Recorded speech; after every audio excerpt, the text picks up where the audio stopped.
What's up, guys? Welcome into another episode of Bogey Free. We are coming at you with some NFL Week 16 action. We are actually recording on a rare Wednesday night because we got some plans tomorrow night, me and the missus. So Steve is joining me. He's been flexible, so thank you for joining me tonight, Steve. What's going on, man? Man, just getting ready for Christmas coming up, man, over the weekend. And then Monday's big Christmas day. Getting a little bit of NFL action between then. So looking forward to it. Yeah, it's a weird schedule this week, right? I think 2 games on Saturday, 2 games on Monday, and no Sunday night game, if I'm not mistaken. I think you're right with that. Yeah. So yeah, little interesting. I mean, we haven't had a Sunday night game on the main slate on DK anyway, so it doesn't really affect us too much if we're just playing the main slate, which is my brand. I only play the main slate, but I mean, judging by the listener league last week, I probably shouldn't ever enter a lineup into anything ever again. I I mean, I think that was probably my lowest scoring lineup, like in my DFS career. Like even when I had no idea what I was doing and there was no research, and I was just like throwing giants into a lineup because I was watching the game. Like 89 is bad, like real bad. It was rough. Yeah. I mean, definitely not your best effort. No, I mean, but you went for like the total game stack with New Orleans and the Jets, which I mean, you hit part of it. Like the both New Orleans backs looked awesome, but yeah, besides, I mean that was the sharpest thing I did, right? I mean that was perfect. That worked out. That worked out excellent. I just didn't get anything else right. right, right. I figured, I figured Bryce and Robbie might have a little juju going, and I was the only one to play either of them, so that should have been my first my first inkling that wasn't the right play. Mm-hmm. But I figured go Coleman, hope for the best, get a cheap tight end in there, go with Yeldon. Just, I mean, I think Yeldon was like my third highest score or something, so that tells you how the how that lineup went. But in any case, shout out to BP Schwartz. We were just talking about it. I think this is a another multi winner, and he actually he got by even with the what a fucking weird game in Jacksonville with Didi, right? Like, where the hell did all that stuff come from? Like it how can you even predict that? Like, you figure they score 45 and Didi has 2 catches, like. Yeah, man, totally nuts. Like Keelan Cole obviously has the monster day. Mickens has a ridiculous game. Like Tommy Bohannon, I think scored twice. Yeah. What the hell, man? Like it's one of those tilting things where Didi's like a great play, and the offense explodes, but for some reason he's just not involved enough. Totally tilting. Yeah. But I mean, this lineup was great. He put up 168. He went Ben Bell and Juju, which I mean that worked out perfectly with AB going down. And Goodwin's like a thing, huh? Like there's something there. No? At least up until this week, man. He's got Jalen Ramsey this week, man. I don't trust Marquise. Oh no. Yeah, no, not this week. But I mean, he's put together quite a few decent performances with Garoppolo at the helm. So Yeah. definitely something to keep an eye on moving forward if San Francisco holds on to Garoppolo. I mean, obviously they're going to franchise him probably.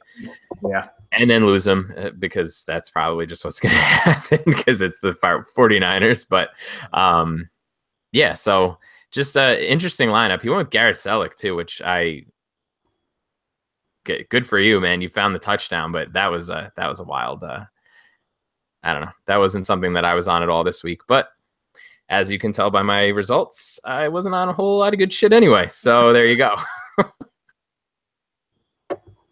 So let's put this firmly in the rearview mirror and shift our attention over to Week 16. We can start at quarterback as usual. And why don't we just, again, we're recording on a Wednesday night, so there's not as much information around, like, as far as, sort of chalky plays go. But what are you thinking chalk-wise? What jumped out to you, Steve?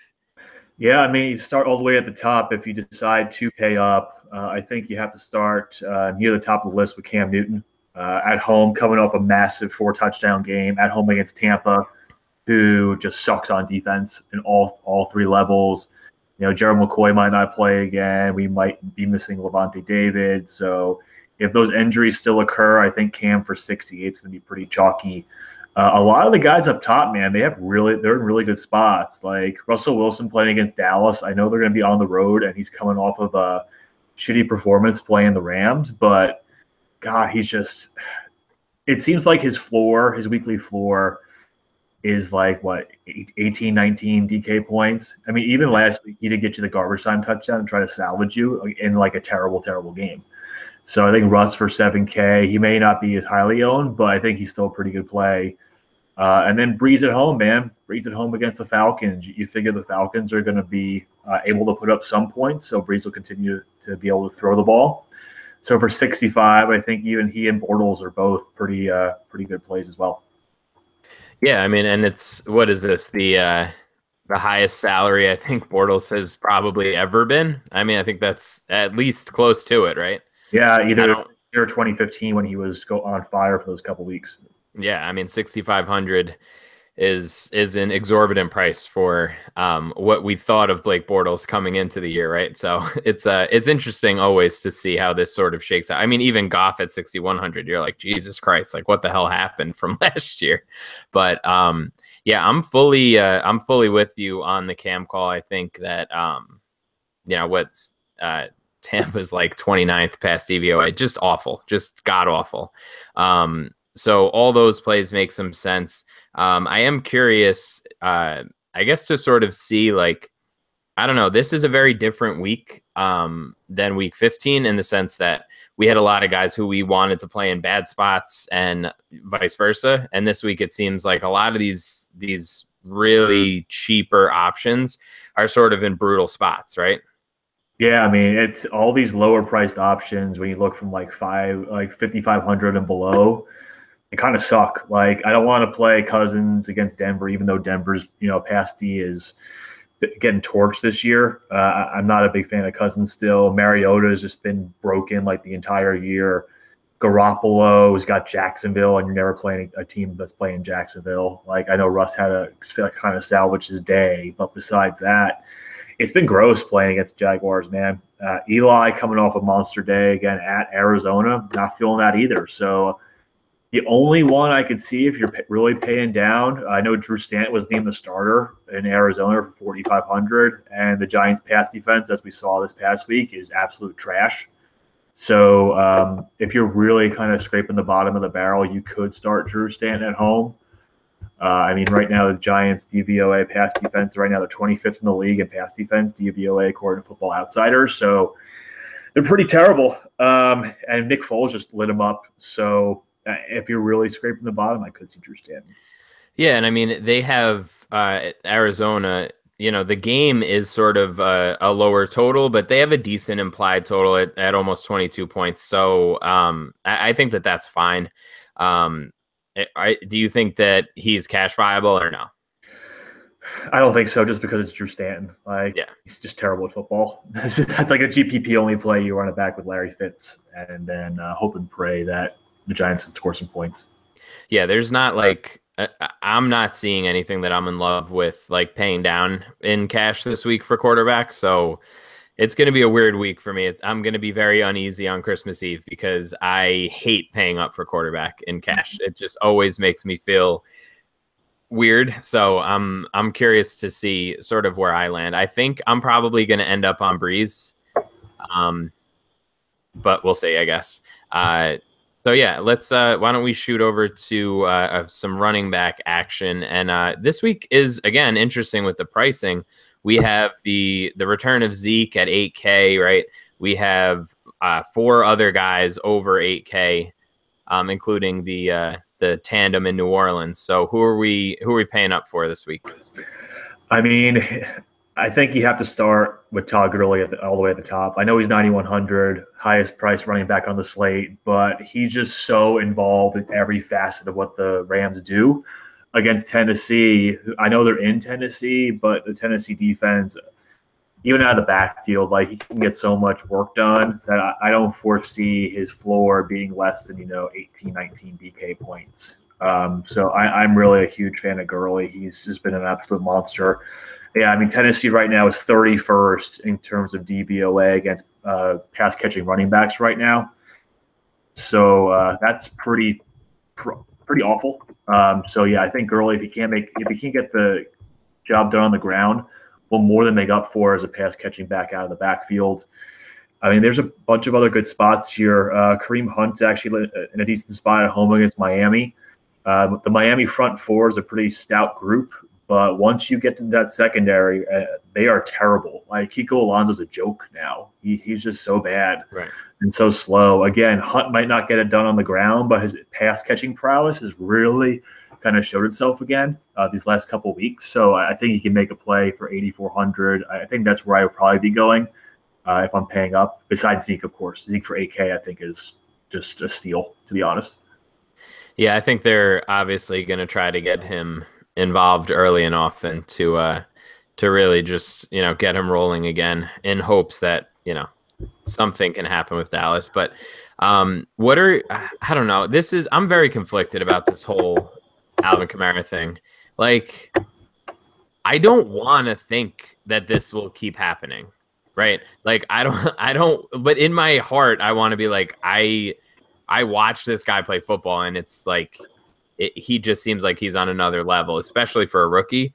Mm-hmm. And typically, I just pulled that up on Fantasy Labs. It's the correlations between quarterback and RB1s is real low, right? Like 0.28. Right. So, but I think that this is like a unique situation, and especially going against Atlanta, who has been historically bad against pass catching running backs. I think for long enough that we can say that that's like a trend. Mm-hmm. I don't know. Do you think that he, even at that price with the amount of touches that he gets, do you think that he's viable, or what are your thoughts there? I'd rather play him in GPPs than cash games. Again, the touch floor is so much lower for Kamara than it is for Gurley, Hunt, and Elliott, that I'd rather play Hunt or Kamara, like you said, stacking maybe with Breeze in a GPP. But yeah, I mean, it's amazing just how good he is. Like both he and Ingram, it's amazing. They're both going to finish just for season long and probably the top 5 of running back. I don't think that's ever happened before where you have 2 running backs in the same team finishing the top 5. It's nuts. It really is. Yeah, it's insane. It doesn't seem like it's possible, but I guess, you have the guy who's a couple of guys who are averaging 14 to 18 touches, and they, Kamara breaks off a freaking 60-yard run every week. It's unbelievable. So yeah, that's definitely something to consider. It's just insane the amount of points that he's scoring on his touches. Like he's at 1.5 PPR points per opportunity recently, or actually over the last 4 weeks, he's at 1.9. Stupid.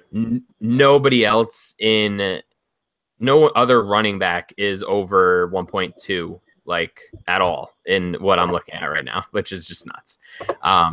But if we're going to talk about workloads too, as we keep going down, LeSean McCoy has the most opportunities over the last 4 weeks of anybody on this slate. At least he even has a little bit more than Gurley. So do we have any shady love, even though they aren't really implied to score many points?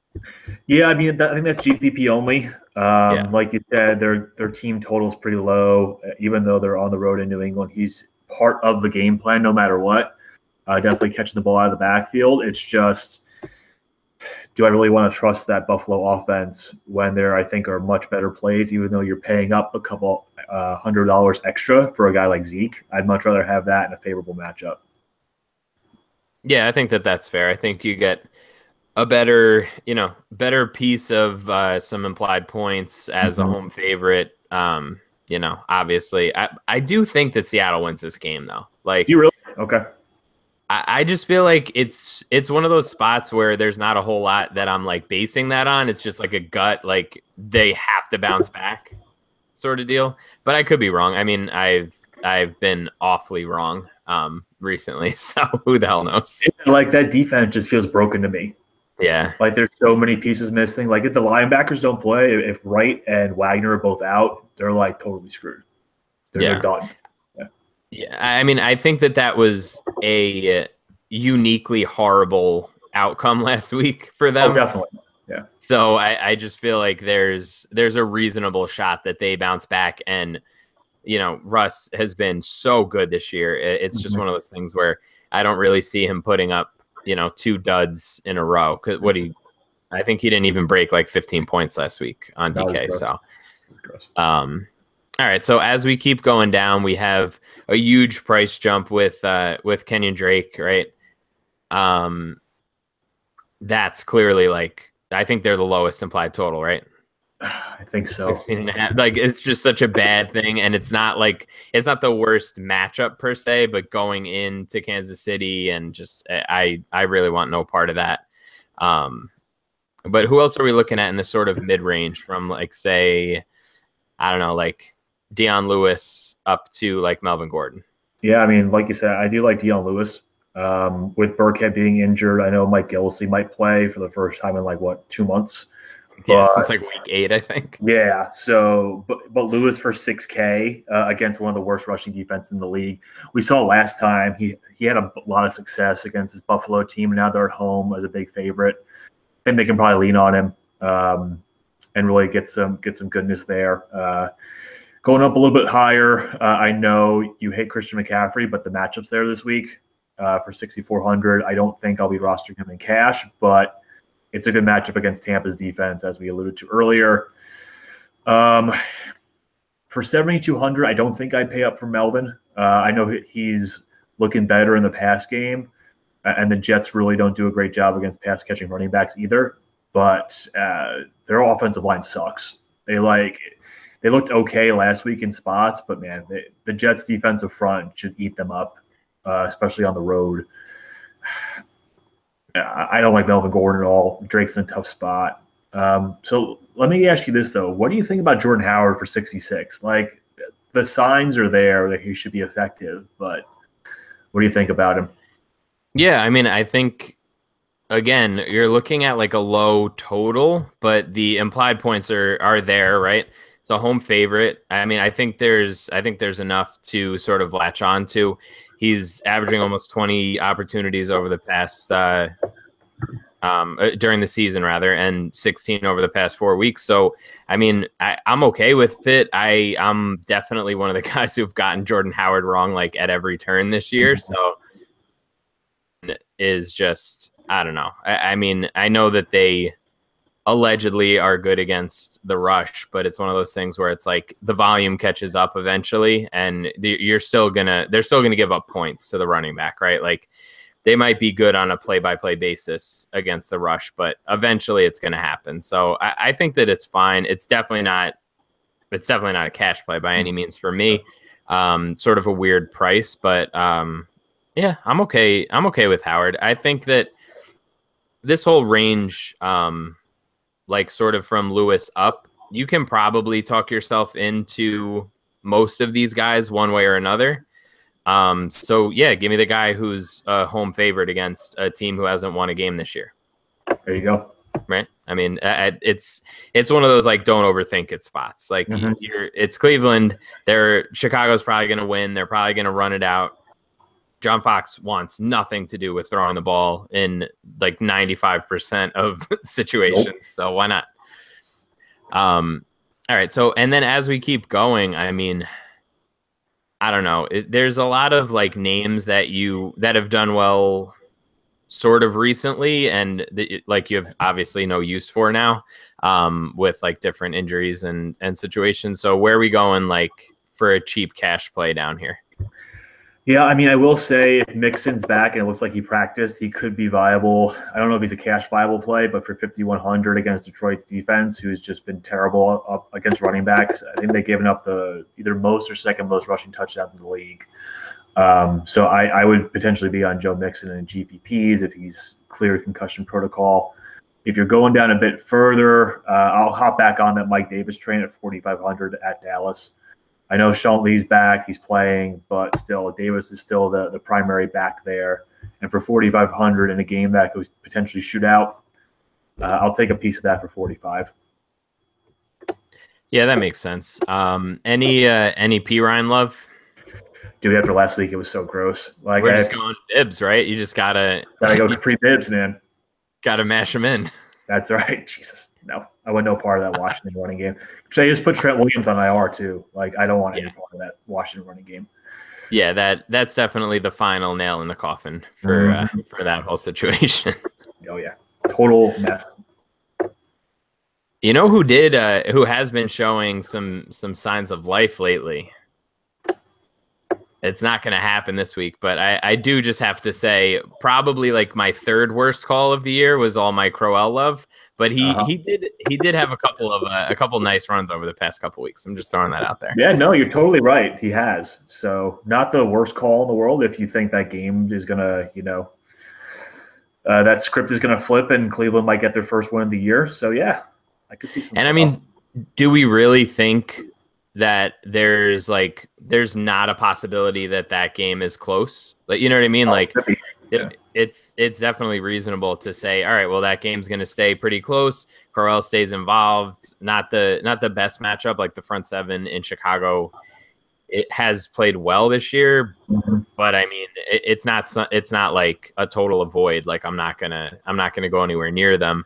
And he's, like I said, at this price, if he scores a touchdown, like you're probably looking at cash value, right? Like totally, he's probably good for 60 to 80 yards. If he falls into the end zone once, like you're golden. So, yeah. Outside of that, I mean, is there anybody worth talking after that? If Theo Riddick is hurt, and I'm not sure. I know he left with the wrist injury. You can maybe think about Tion Green at 3,500. Against the Bengals, who have clearly given up on the year. Yeah. Marvin Lewis is leaving. They don't give a shit anymore. So, yeah, I mean, 3,500 for Tion Green if he gets the start over Abdul, which I think he would, could be open you up for some higher price guys at other spots. Yeah, that would definitely help out the quarterback situation this week if that were to happen. Totally. So I'm good with that. And also I think it's worth noting if there is any late news on Sunday, like make sure you react to it and use it to your advantage if you're able to, because people are going to be doing Christmas Eve shit. Like the later the news breaks, I think it's a bigger edge this week than any other week with it being Christmas Eve. Don't you think? Totally agree. Yeah. I mean, if you can get to your app real quick and just make some late swaps, like, knowledge is power. Definitely use it, man.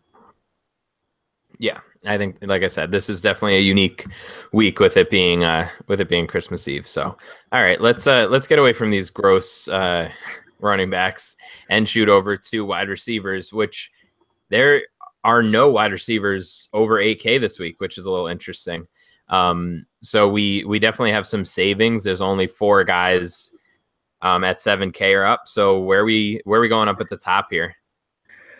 I think my 2 favorites are Keenan Allen against the Jets, who, again, are hemorrhaging points to receivers, and Michael Thomas, who could have had 3 touchdowns last week. Like, just so brutal, so tilting. Like, he finally gets 1 at the end, which is great. Like, that salvaged his day, but he could have had a massive day against the Jets last week. So I think Keenan Allen's equally as good as Michael Thomas, if not a bit better in terms of a route runner.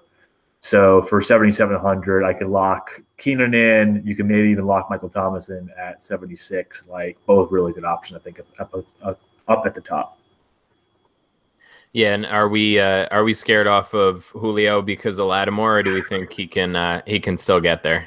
I mean, he can. Like, he's probably it's like him and Dez for the most like physically imposing receivers in the league, I think, right? So I mean, he could definitely do it. It's just Sarkisian, I've lost so much faith in Sarkisian as a play caller.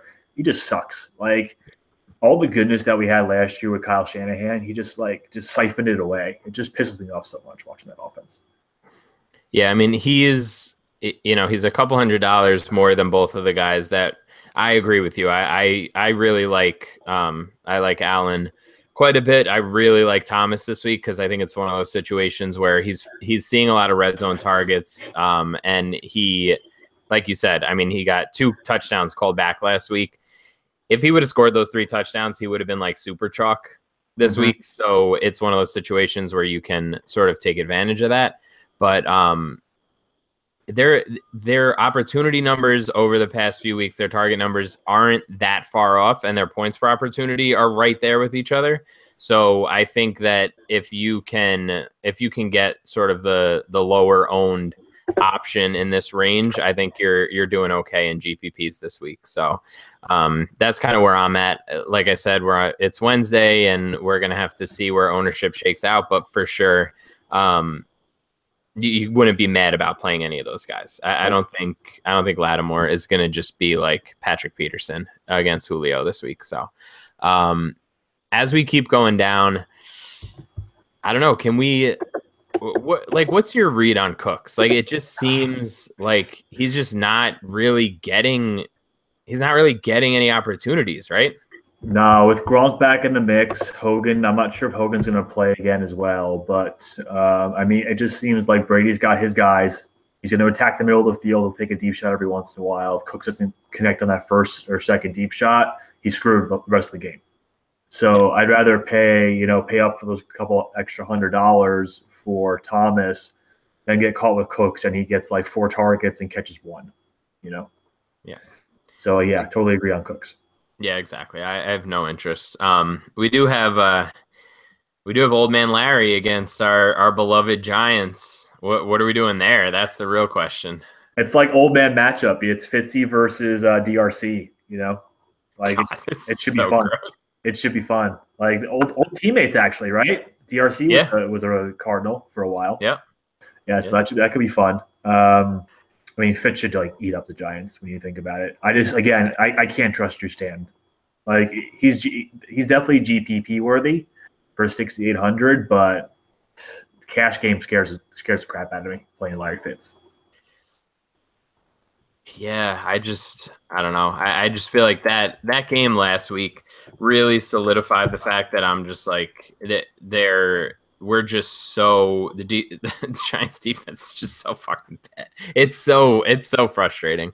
But yeah, I think there's a reasonable, like, I don't know, what do you think his target floor is? Like 8 targets? Yeah, I mean, you're probably right. Like at least 8, I would think. Do we know the status of like the outside receivers? I know a couple of them were banged up. Yeah, I haven't really seen much news on that. I can look it up quick if you can. Yeah, John Brown was limited today. Or no, what the hell is that? No, that's way old. I don't know.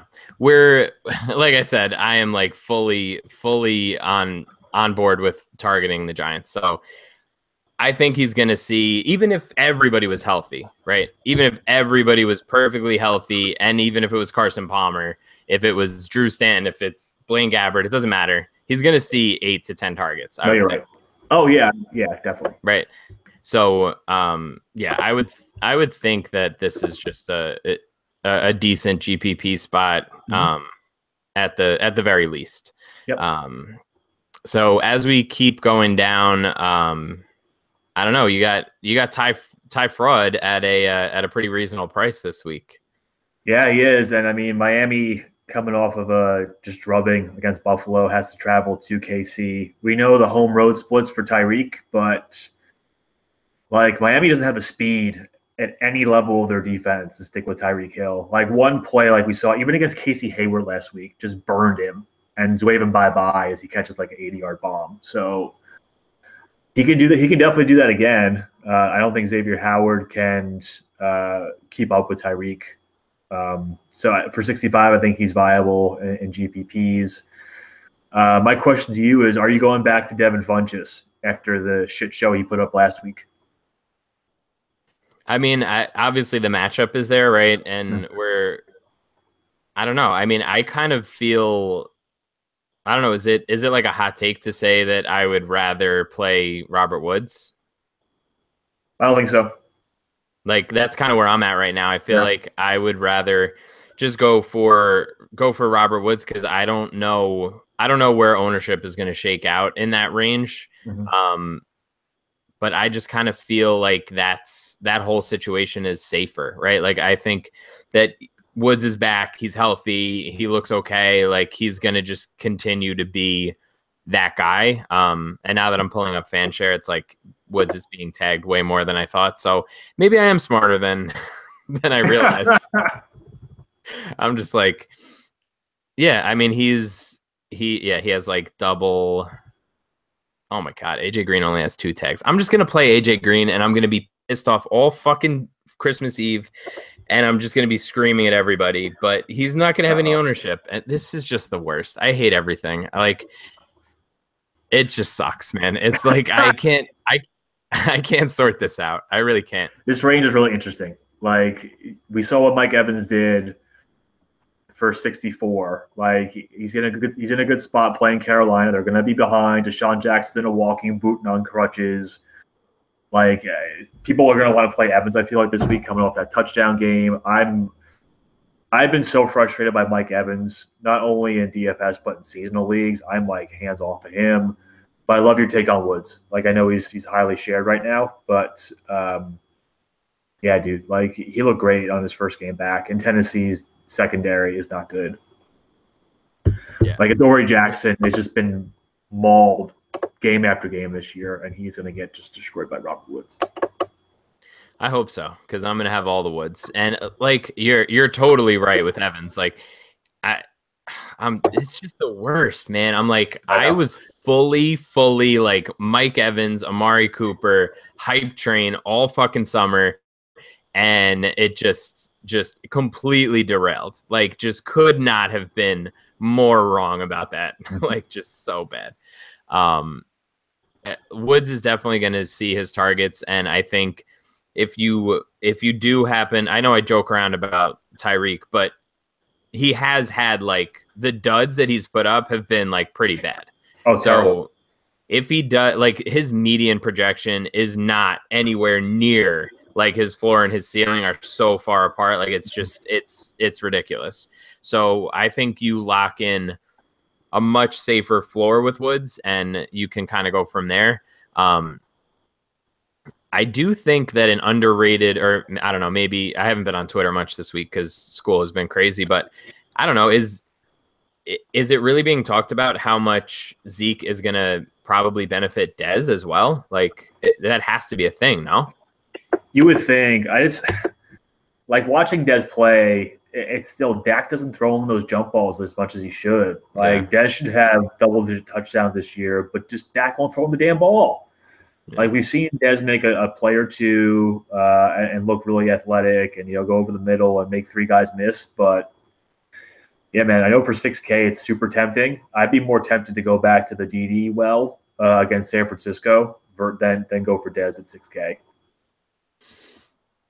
Yeah, I think you're probably right. I think, obviously, I'm scrolling through right now, and yeah, Dede is definitely going to be. Seems like he's trending towards being higher owned.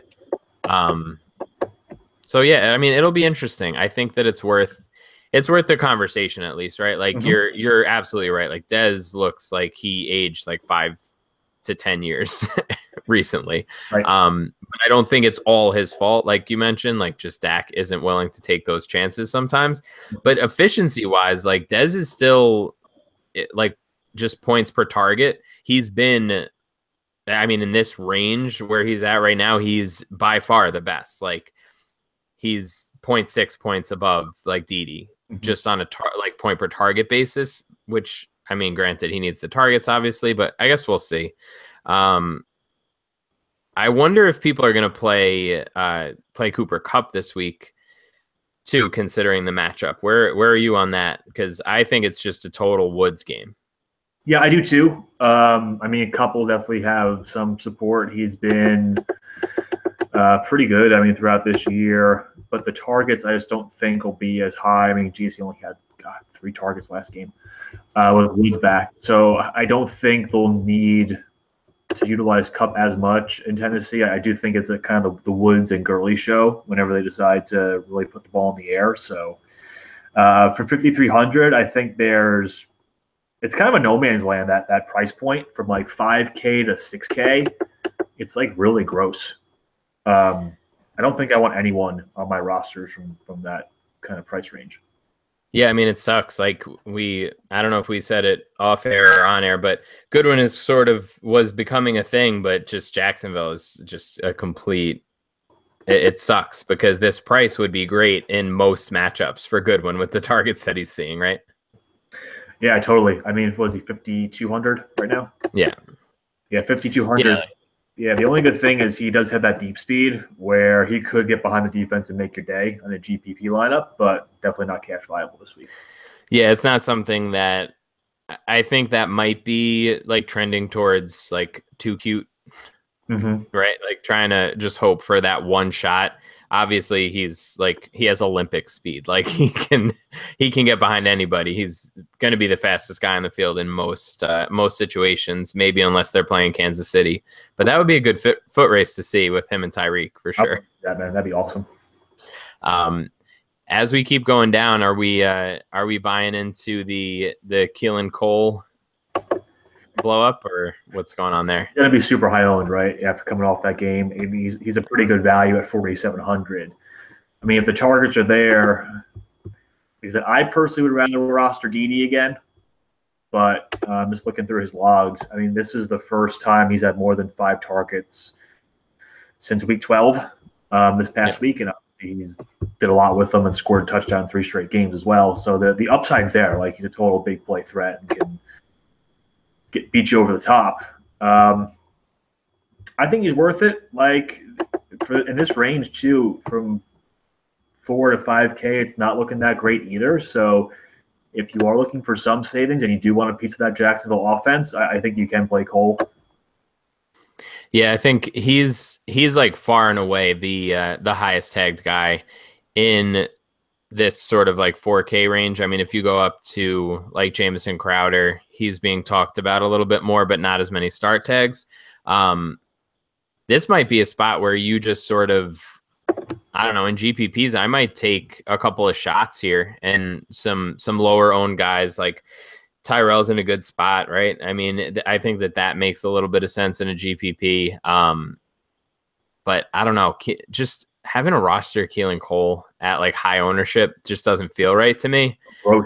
Yeah. You know, so I don't know. That might be a pretty easy fade for me personally this week, but I guess we'll see.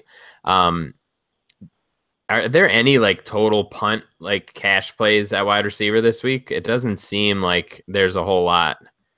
Not for cash, man. Like it's pretty thin at the bottom here. I really couldn't find anybody that I liked. That's not like a total dart throw. Yeah, I mean, I don't know. Play Chris Godwin potentially. If Deshaun Jackson's out, you could potentially play Chris Godwin for 3K.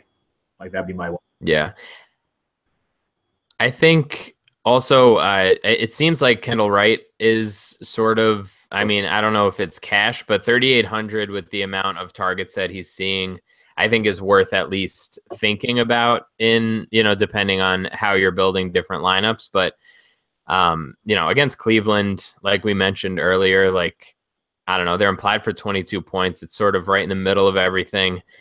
8 targets a week for the past 4 weeks. He's been not the most efficient to say the least, but, he's sort of in line with the rest of this range. So I think it's something worth considering, at least for a GPP share. Totally fair. Yep, totally fair. It feels gross. It's one of those like not great things to say out loud and you want to take it back immediately. But, that's sort of where we're at once you get below 4K in week 16.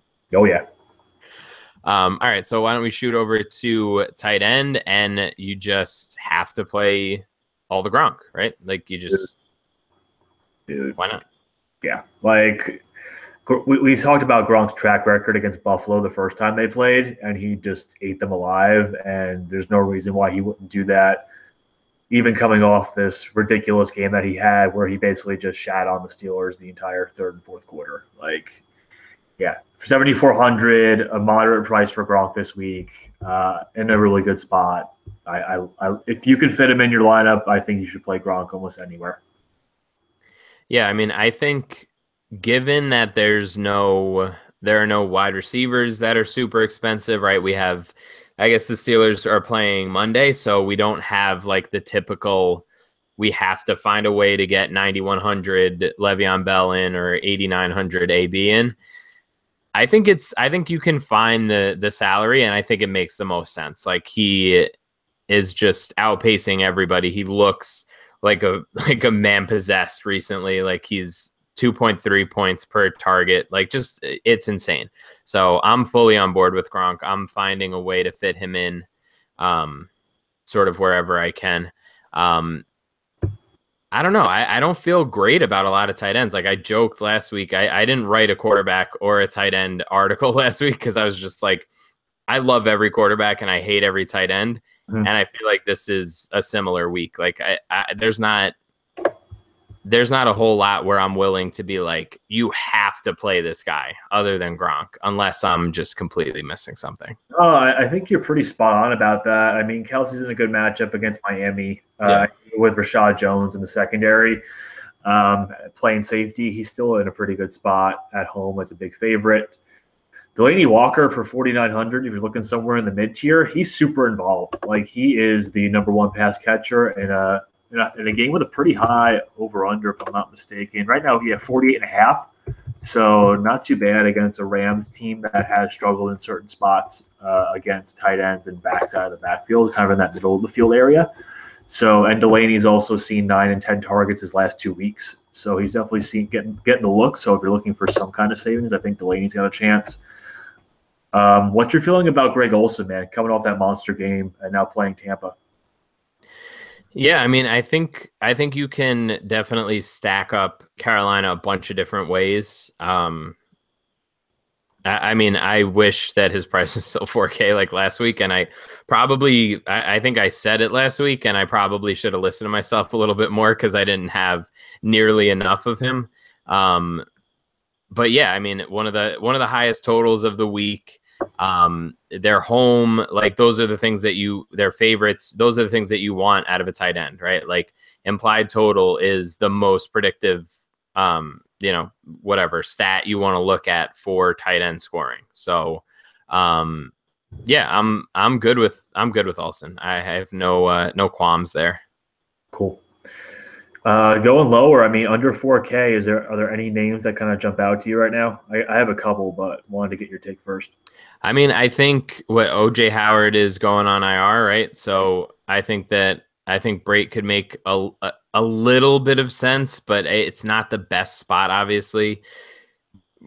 For all the reasons that I like Olsen, like, Brate is in the complete opposite spot, right? So so it's kind of hard to like totally get there, but you would have to think that he's going to see a bump in targets this week. And if you sort of, I don't know, like, throw some of OJ Howard's stats back towards Brate, assuming that he's not going to be there, then you have to kind of think that he's going to perform pretty well for 3,300, don't you think? Yeah, I mean, you would think so. Again, he's got that questionable tag as well, and we saw just a bunch of random ass tight ends play when they were both hurt last week. Yeah. So, just take a look and make sure that one of them are going to play. I think it was Claire got some looks last week, if I'm not mistaken. Or he was on the field, maybe. I don't know if he caught any balls or not, but they have a bunch of random ass tight ends for 2,500 if both those guys don't go. Yeah, that could be interesting. That's kind of like the whoever the hell we figured out was Rudolph's backup last week, right? Yeah, wasn't it Blake Bell or something like that? I think so. Someone random like that, yeah. There was one more name, and I feel totally gross for saying it, but Eric Ebron for 3,700 against Cincinnati. Yeah. Again, his target share has been way up these last couple weeks. I can pull up the exact numbers in a second, but yeah, saw 7 targets last week, 11 the game before that. So they've gotten him back in the offense against Cincinnati again, who's 1 beat up in the secondary, 2 again given up on this season. Yeah, they give 0 fucks right now. Yeah, they could care less. And Detroit's actually still playing for something. So yeah. I would say Ebron's not a bad play for 37 if you're looking to save some bucks. Yeah, for sure. I mean, in just sort of like a dollars per, however you want to break it down, like he's definitely a solid choice in that range. He's one of the few tight ends in this range who have actually gone up in targets recently compared to their seasonal average. Just looking through what I have right now, he's up to 6.5 over his last 4 weeks. So I think that's definitely enough to get there at 3,700. Other than that, I mean, there's like, it's just the usual like garbage hope for a touchdown, right? I mean, is there anything else that I'm missing here? No, I think you're pretty spot on with that take. I did have one more guy, Antonio Gates, with Hunter Henry out on IR. Where is the guy? Where's his price right now? I was scrolling looking for him. He's 20. He's the minimum. He's 2,500. So if you're scraping the bottom of the barrel for a guy who's going to have some guaranteed looks against a defense who sucks, Antonio Gates for 25 is not a bad play at all. Yeah, I mean, if you figure he can get like how many targets does he need to hit value at 2,500? You know what I mean? Like it's nothing. You need nothing to hit value at 2,500. Right. Like one catch for 30 yards will do it for you, basically. Yeah, and it's also one of those things where you're like, okay, that's great. Maybe we don't get the best showing from him, but rostering him instead of like a 5K tight end allows the flexibility to pay up for a hell of a lot more targets at wide receiver or a hell of a lot more carries at running back in one of your other spots. Exactly.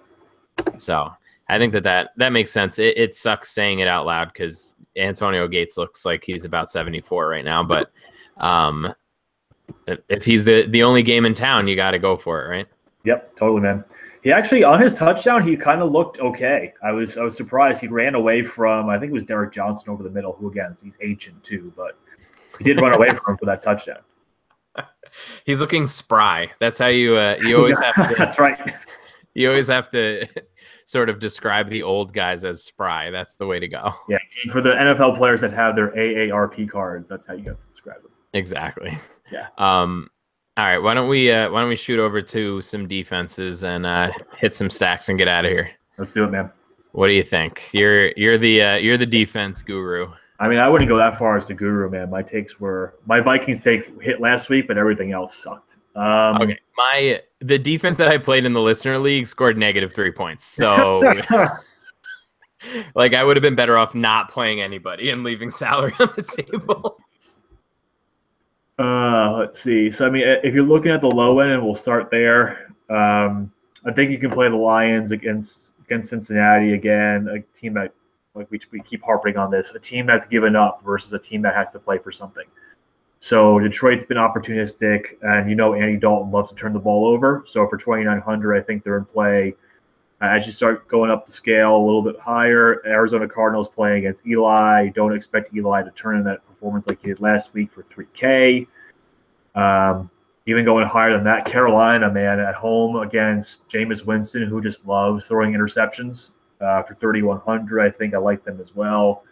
And then you get really into chalk territory. The Chiefs for 33 against Jay Cutler, who, of course, will throw, I think, what's the over-under, 2.5 interceptions in this game?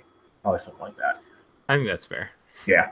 Washington looks really good, too, against Denver. And I don't think Denver's named a quarterback yet, right? It's either Brock Osweiler or Paxton Lynch. So I think we're hoping and praying for Paxton Lynch so Washington can just destroy him. Yeah, that's kind of like what? Like, would you prefer vomiting or having diarrhea? Like, what do you want? Right. Just the worst. They're so fucking bad. Oh my god! I'm so excited for Chad Kelly next year for him to be the starter. Oh my god, it's gonna be so great with him there and Baker Mayfield in Giants blue. I'm gonna be so happy. Ooh, that's a hot take. Oh my god, I would be so happy if Baker came. Yeah, like Baker is just so much swag. Oh my god, just swag for days. It's gonna be great. I can't wait. I love it. All right, let's stay away from my my Devy talk because I know nothing about college football. So, I know that that's like a gross thing. Like everybody's like, oh my God, like which is a very controversial thing. So I'm just going to like make that my brand. Like Baker Mayfield is officially my brand heading into next year. I love it. I love it. I Just can't how wait for you to take him for like every first round rookie pick that you have. Oh yeah, in our dynasty, I'm definitely overpaying for him. Love it. I got snaked for Nick Foles last week. I was not happy about it. Yeah. Yeah. I'm the worst. I suck at dynasty, but again, moving on. I suck at everything apparently. I can't wait for PGA to start back up. That's all I care about. Got to bring it home with the bread and butter, man. There we go. Yep. All right. So let's go with like, what's your favorite stack of the week? Where are we headed? When I was doing my initial builds, it was Cam and Olsen. I think that was my favorite to start off the week. It's moderately priced. You know, Cam's 68 on the higher end of quarterbacks, but Olsen's only 5,200. So you're getting a pretty solid, I think, floor with a ton of upside for what is that, 12K, 13K, something like that to start off with. So I really like that one. I think you can definitely game stack the Seattle-Dallas game. I think that both defenses are struggling, to say the least. I really think you could totally game stack that on either side. Like play Russell with Zeke and then bring it back with like Doug Baldwin. I think you could definitely do that. Or you could play Dak and Zeke, so you just have all the touchdowns from Dallas. And then play some of the pass catchers from Seattle again. I like both those as well. What was your favorite coming up this week? Yeah, I mean, I think I'm definitely gonna be a sucker for Breeze and Thomas this week. Like we said, just it could have just been such a monster game last week. That was so frustrating. Outside of that, I do think that I'll definitely have some Rivers to Allen. I don't think that that's going to be unpopular, obviously, but whenever you have a stack, I feel like it's not going to like the ownership never gets out of control on a stack combined anyway. So I think that makes some sense. I think that if people are going to be scared off of Julio, I think you can stack him up with Matt Ryan, hoping that game shoots out. And he manages to score a touchdown, which seems like doesn't typically happen. Like once every 3 months, he scores a touchdown, something like exactly. That. It's so frustrating, but yeah. I mean, other than that, I think if you really wanted to go like low and gross, I guess like Stanton to Fitz would be another one that I'm at least considering throwing in a lineup somewhere. But yeah, I mean, other than that, I think I'm going to keep that pretty tight, and I'm going to do a lot of Breeze to Kamara and that kind of stuff, like sort of lock in a floor with my stacks this week and kind of get a little frisky elsewhere. Sounds good, man. Yeah, I mean, the one like contrarian play, because it looks all terrible in big red numbers, it's like Kirk Cousins to Jamison Crowder. Just because I feel like Kirk is in actually a pretty good spot against Denver at home. Like that Denver offense is so bad. They're just going to turn the ball over consistently. Washington will have really good scoring opportunities, and for 5,400 and I think 5K respectively, both I think those guys could really have some solid upside for you as well. Yeah, I think you're looking at a lot of short fields in that game for Washington probably, and I think that definitely will pay off. And I tweeted it out earlier, but in that sort of like 5K, and I don't think we even really talked about Crowder, but in the 5K and under range, out of guys who are seeing at least 7 targets, he is like lapping the field in points per opportunity. So definitely something to consider there. But yeah, I mean, it's going to be an interesting week. I think that there's definitely going to be a lot less people playing like high volume, I would imagine, just because of the holiday and everything. So it'll be interesting to see like how things fill up, if you can find some overlay, if you're paying attention on Sunday anywhere. But either way, make sure you're following along with both of us on Twitter. I'm at Matt Jones TFR. Steve is at The Real Holupka. And you can check out Bogey Free DFS. I will be writing at some point, I guess, when probably on the train tomorrow, because I'm training it to work. So we'll get some content out for you guys this week. And good luck in all your contests, and we will talk soon. See you.